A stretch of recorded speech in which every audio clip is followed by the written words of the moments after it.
Hey there. With the recent snowstorms hitting the Midwest and into New England at the end of January 2026, my old snowblower finally called it quits. While I was able to clear some of the snow, the engine was bogging down and eventually wouldn't even start. This is what turned out to be my 1995 Craftsman 2-stage snowblower getting a new life with an engine swap.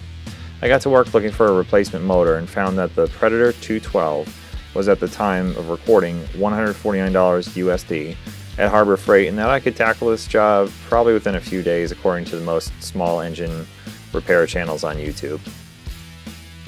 So for an older snowblower like this, you're going to need an open-ended 3/8 wrench for sure to reach those deck bolts. You're also going to need a set of 1/4 inch or 3/8 drive sockets, and you'll need a impact driver. You'll also need some anti-seize paste, and you'll definitely need some PB blaster to get off any kind of seized pulleys. This stuff will get everything off.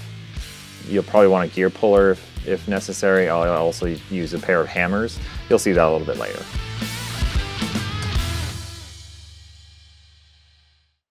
For the engine, I chose this Predator 212cc 6.5 horsepower engine, unit 69730. I looked up information on it, and it was overall quite robust and highly rated, but I did note that there is a Hemi and non-Hemi version of this engine.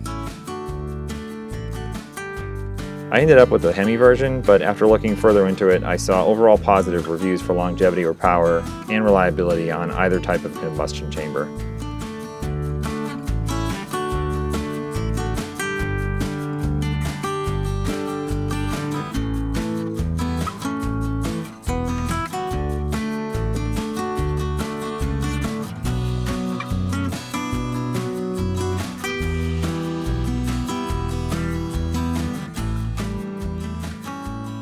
Pulling out of the box, I noticed there are a lot of warnings of how to void your warranty very quickly.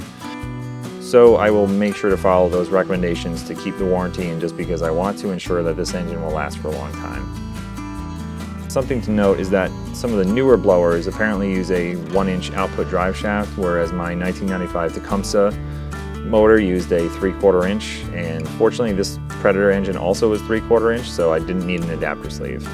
I got to work removing the old engine. Started a few nights earlier by using the PB blaster on the likely seized pulleys and mounting bolts. Hint, they were seized. I started by removing the tension from the drive belts, and then next was removing the bolts from the mounting plate, of which there are only 4, and then the old engine is free.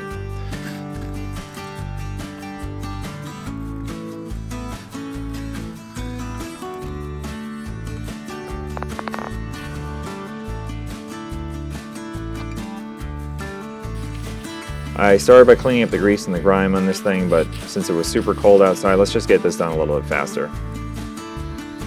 There, much better. On to removing the old pulleys. So it ended up that these pulleys were indeed seized to the drive shaft, but I was able to borrow this harmonic balancer puller from my neighbor. And like I said, a gear puller or pulley puller is preferred to grip onto these particular belt pulleys that are 2-piece assemblies. It took some convincing, but the impact wrench and some hand strength, but the outer pulley came off relatively easy with the puller. The inner pulley required some ingenuity, but I figured out that you can use the leverage of 2 hammers going in the opposite direction to pull it loose.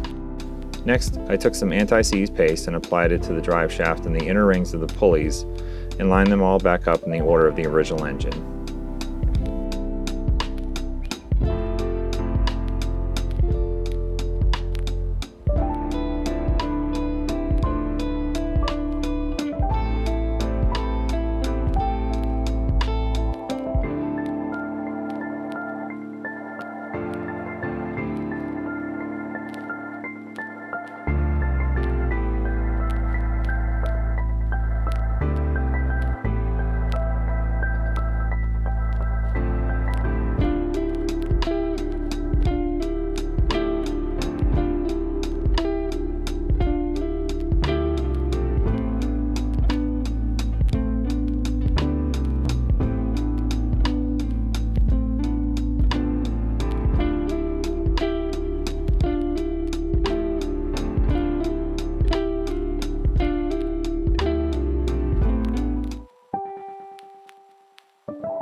I tightened it all and put the belt retainer back on the engine, but not fully tight, just so I could fit the belt onto the outer pulley and then tighten it into place.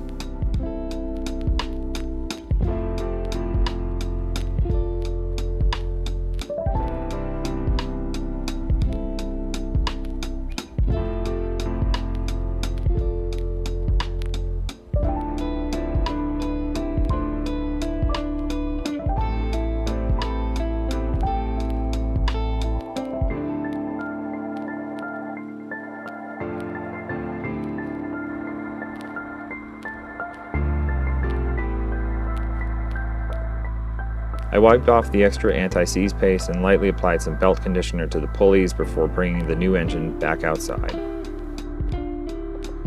First, I fit the drive belts back onto the pulleys. Putting the belts on was way easier than taking them off because I was just able to slide the engine down and up and then put the belts on as I was putting the engine into place. I made sure the engine was square and the melting bolts location were lined up before tightening them all back up with the original bolts.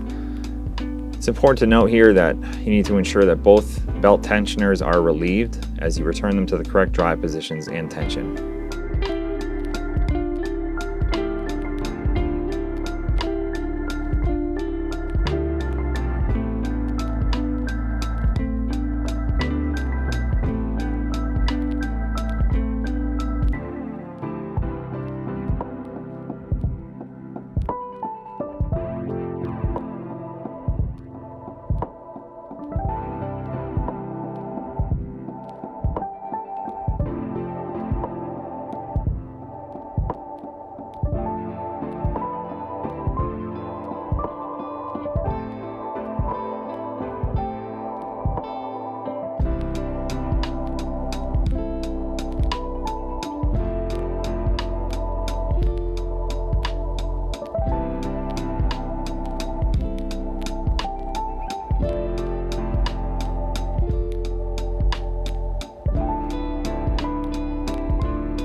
Now that the engine is firmly mounted, you'll return the belt drive cover to the snowblower, and it was almost time to test it all out.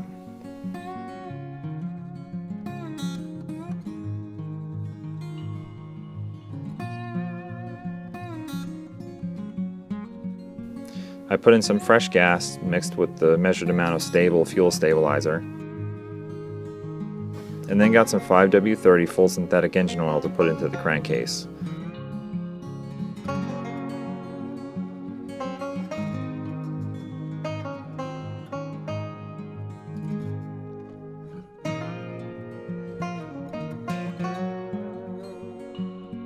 Finally, I was ready to start it up.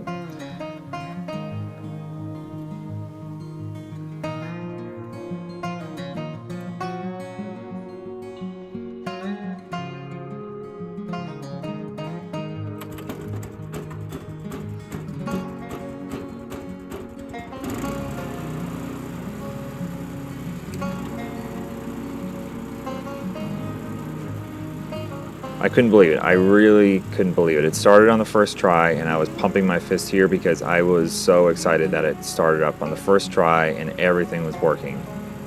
That was really it. Again, I hope this helps take away any kind of intimidation that you may have about a project like this, but as you can see, it was not that difficult overall. I hope this helps, and be sure to like and comment below if you want to know anything else about this engine. Thanks for watching.